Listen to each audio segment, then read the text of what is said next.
Worcester, Massachusetts' second largest city, a place that people either love to leave or have never quite figured out. Here's the one thing: Worcester doesn't exist in a vacuum. It is surrounded by a ring of towns, each with its own personality, its own history, and its own very strong opinions about whether they are part of Worcester or absolutely definitively not part of Worcester. So today we are going to go around the entire Worcester metro, town by town, and break down what makes each town tick: population, vibe, history, what people actually think of living there. We have 13 towns to cover, so let's move fast. I'm Annie Oakman. I am a real estate agent here in Central Massachusetts, and this is every town surrounding Worcester explained. So Worcester, it's at the center. We have to start here, of course. Worcester, the population around 206,000, making it the second largest city in New England after Boston. Worcester has one of the most interesting identity crises of any American city. It's been called the city that was almost great. It had all of the ingredients: railroads, manufacturing, major colleges, a central location, but somewhere along the line, the highway killed downtown, the mills closed, and Boston got all of the love. So here's what Worcester actually has that people forget. We have WPI, Clark University, Holy Cross, serious academic firepower, the DCU Center for concerts and hockey, and the brand new Polar Park, home of the Red Sox AAA affiliate, the Woo Sox, which genuinely revitalized the Canal District. The food scene has really exploded in the last few years, from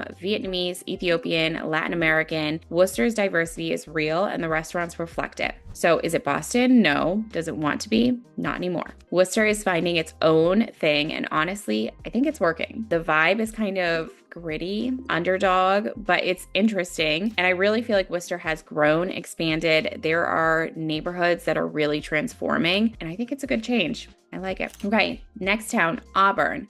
So cross the city line to the south and you are in Auburn, population about 16,000. Auburn is the town that has quietly figured out something important: to be near Worcester without being Worcester. It has direct access to all of the major highways: 395, 290, Mass Pike. They all converge nearby, and we've got the Auburn Mall, which it's been around. I wouldn't say it's anything stunning.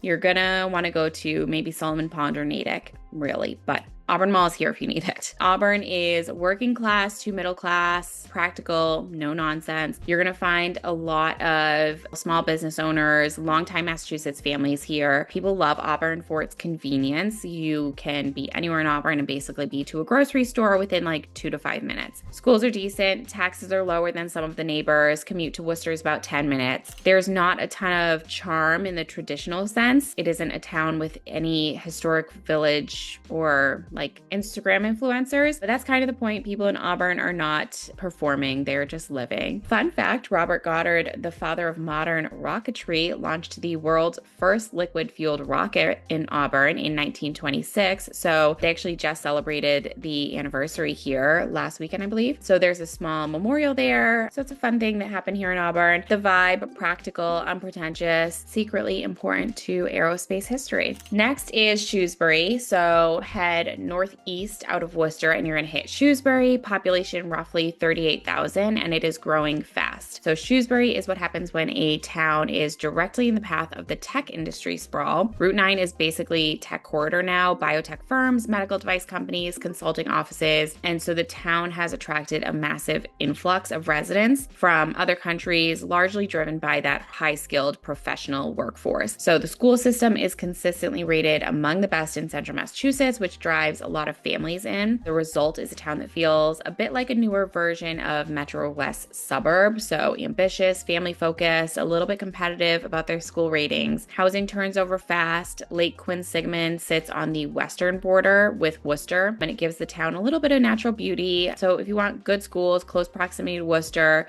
community that is energetically growing, Shrewsbury would be your move. And if you want character and history, you might want to look somewhere else. But the vibe here is ambitious, diverse, school obsessed in the best way. Next is Grafton. So southeast of Worcester, Worcester is Grafton. It sits on the commuter rail for the line to Boston. And that single fact really shapes everything about Grafton. Population's about 18,000. Grafton has really cute town center, a classic New England aesthetic. It feels really rooted in history. It was settled in the 1700s and has some of the prettiest residential streets in the region. It's kind of a little bit more rural, but you still have that convenience. The commuter rail access has made it a community for both Worcester and Boston workers, like kind of a hub spot, and the housing really reflects that. So the town has been growing steadily. They've got new subdivisions going in, and it's alongside these older homes, which is really nice. There's a little bit of tension between the current residents, longtime residents, of people who want to preserve that rural feel and the newcomers who want to have more development. So Grafton has just a really cute town. They've got an active community organization. They've got a great farmers market in that season, and it's just kind of the town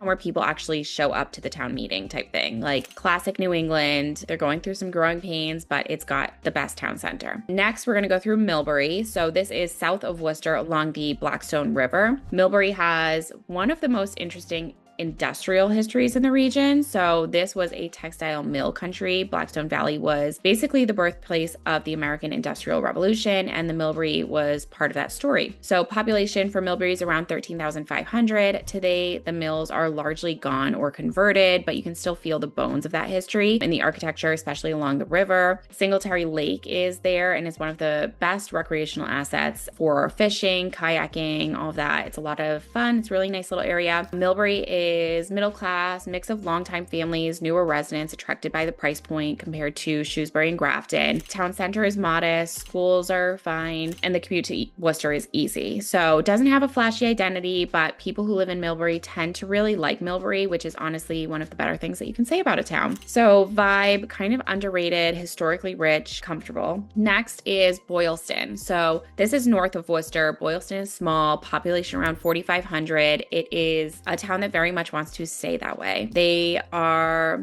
around the Wachusett Reservoir, so that's one of the largest public water supplies in Massachusetts, and that means huge swaths of towns are permanently protected from development. So the result is a town that feels genuinely rural, winding roads, stone walls, old farmhouses, really kind of a homey vibe. Boylston has a small town center, very small school system. The kids go to Tohoto Regional for high school, and a community that prioritizes keeping things quiet and local. So if you want land, privacy, old Massachusetts feel, Boylston delivers. And you've got the beautiful Boylston, the botanical garden there too, which I absolutely love. So the vibe is really rural, preserved, intentionally small. If you need amenities, walkability, you're going to go elsewhere. West Boylston, this is just west of Boylston. It has one of the most dramatic origin stories of any town in Massachusetts. So when the Wachusett Reservoir was constructed in the late 1800s, it flooded the original center of town. So whole neighborhoods, a town center, a church, all submerged. When the reservoir is low enough, you can still see the ruins of the old stone church poking above the water line. Really neat. Today, West Boylston has a population of about 7,700, sits in the classic Central Mass sweet spot, close enough to Worcester to be convenient, rural enough to feel like an escape. The reservoir gives it a scenic quality that's really hard to beat. Route 140 provides the commercial spine, mostly local businesses, service companies, quiet town, quiet pride, submerged in history. So vibe, very peaceful, scenic. It's a cute one. Holden, this is another town northwest of Worcester. It's one of the most consistently desirable towns in the Worcester metro, population around 19,000. People tend to think that Holden has the full package of what Central Mass suburbia can look like at its best. So they have decent schools, Wachusett Regional is well regarded, manageable home prices, genuine town center with local businesses, easy access to Worcester without feeling swallowed by it. You've got green space with Hadwin Park, Trout Brook, and it gives the town an outdoorsy quality.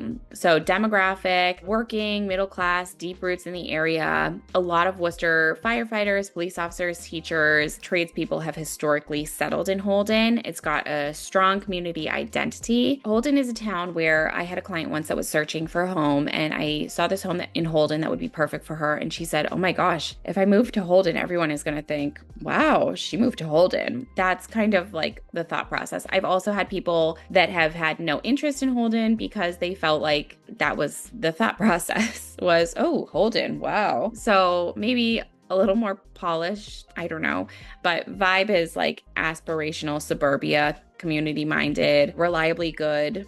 But Holden, one thing that I will say is they've got their main road and it is trafficy, kind of like gridlock feeling sometimes. So that's one negative that people don't love about Holden. All right, next town is Paxton. So Paxton is tiny, population around 4,800, sits just west of Worcester. And a lot of people actually don't even notice it, I feel like. You go from the dense city streets to like rural woodland within 5 minutes in Paxton. So big draw here is Moore State Park, a beautiful property. It's got an old grist mill, wildflower meadows, hiking trails. It's really a hidden gem of our state park system, and almost nobody outside of our region knows about it or goes to it. So it's a really cute little spot. Paxton is part of the Wachusett Regional District for schooling with Holden and a few other towns. The town itself has almost no commercial development. So it's a place people live, not a place that they go to like shop, eat, or get out. If you want to be really close to Worcester but feel like you're in the woods, Paxton is really good for that. So vibe, hidden gem, woodsy. Moore State Park is really worth it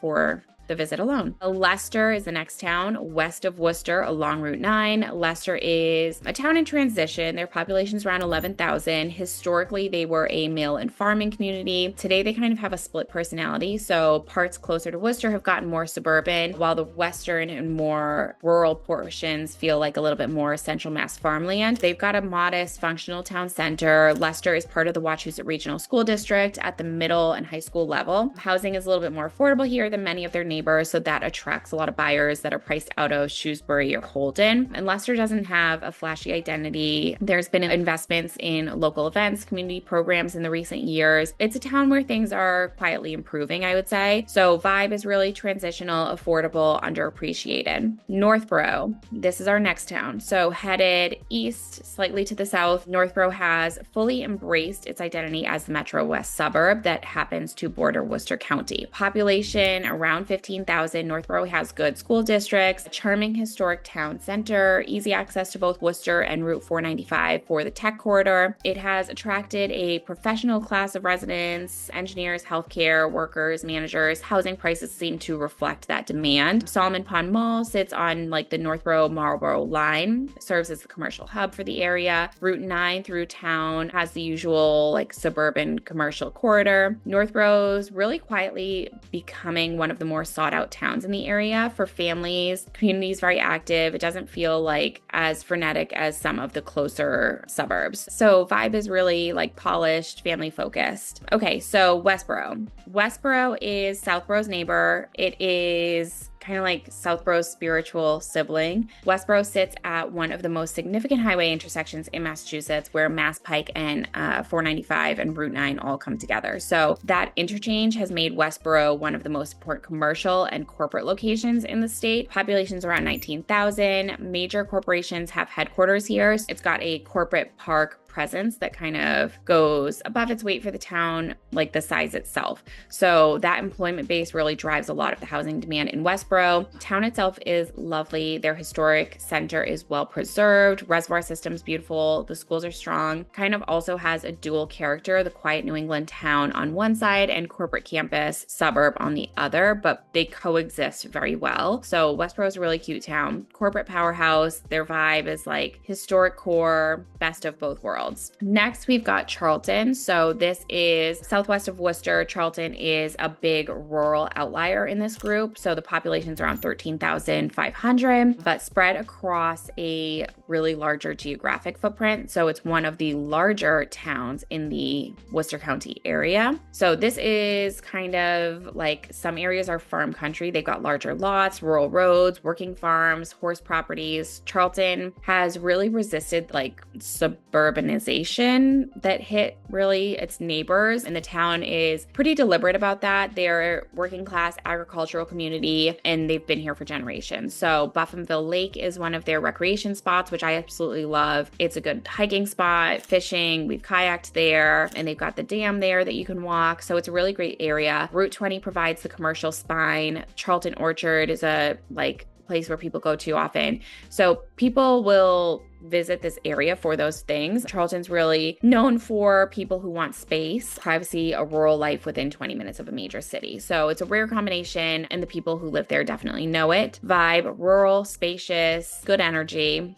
So there you have it, Worcester and the 13 towns that orbit it, each with its own identity and its own history and its own reason to exist. So what's really remarkable about the Worcester Metro is how distinct each town feels. Despite the sprawl, despite the highways, you can cross town line and really feel the shift in some places. So the density drops, the architecture changes, suddenly you're on a rural road with stone walls and you forget that the city is 5 minutes behind you. So if you live in one of these towns, I would love to know if I got it right, if I missed something, what I got wrong. And if you want a format or if you're looking for a town that's specific, if you have questions about a specific town, let me know. Happy to tell you more about it. All my info is in the description below. And I look forward to chatting with you and talking you through what town may work best for you and your family. So if you have any questions, let me know. Like, comment, and subscribe, and have a great weekend.